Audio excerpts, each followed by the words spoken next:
Hi, dear ones. I have a very special book to read to you today. Where the Wild Things Are, Story and Pictures by Maurice Sendak. Do you see this beautiful medal on the cover? This is the Caldecott Medal, which is awarded every year to a picture book for their beautiful pictures. When I was a girl, this book won the Caldecott Medal. I hope you enjoy it as much as I do.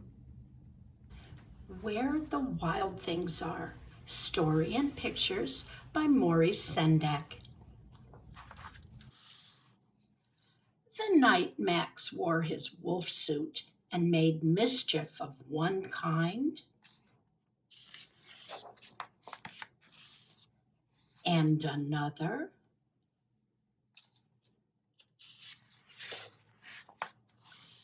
his mother called him Wild Thing, and Max said, "I'll eat you up." So he was sent to bed without eating anything.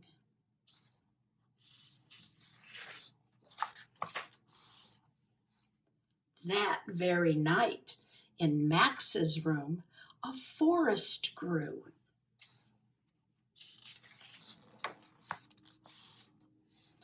And grew and grew until his ceiling hung with vines and the walls became the world all around.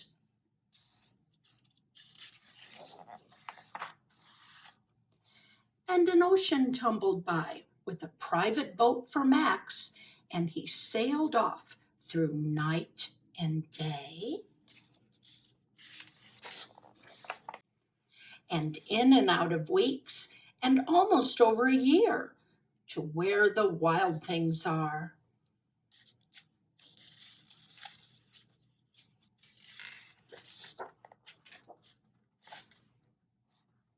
And when he came to the place where the wild things are, they roared their terrible roars, and gnashed their terrible teeth, and rolled their terrible eyes, and showed their terrible claws.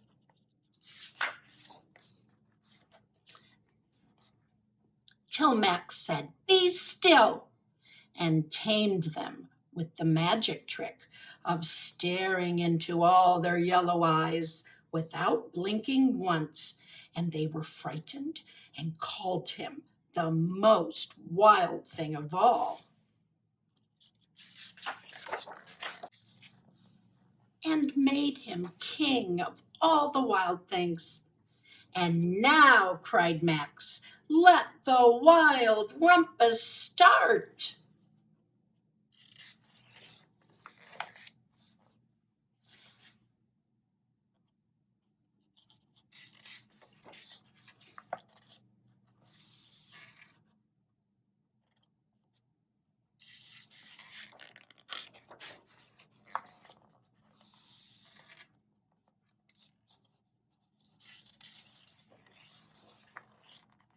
"Now stop," Max said, and sent the wild things off to bed without their supper. And Max, the king of all wild things, was lonely and wanted to be where someone loved him best of all. Then all around, from far away across the world, he smelled good things to eat. So he gave up being king of where the wild things are.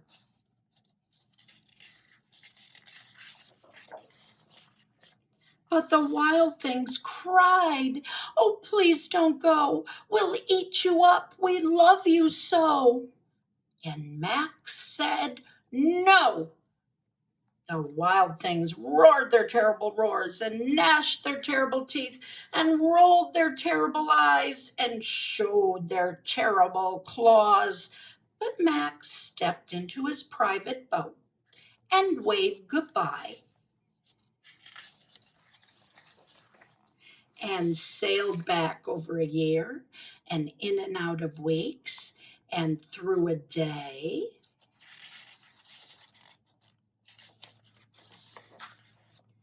and into the night of his very own room, where he found his supper waiting for him. And it was still hot. The end, my friends. You know, every time I finish this book, at this very page right here, I think of when my oldest son, Sean, was a little boy. He was only maybe 2 years old, and he'd want me to read this story to him over and over again. And at the very end, he wanted to read the last page, and it was still hot. So I always let him read the last page. I hope you love the book.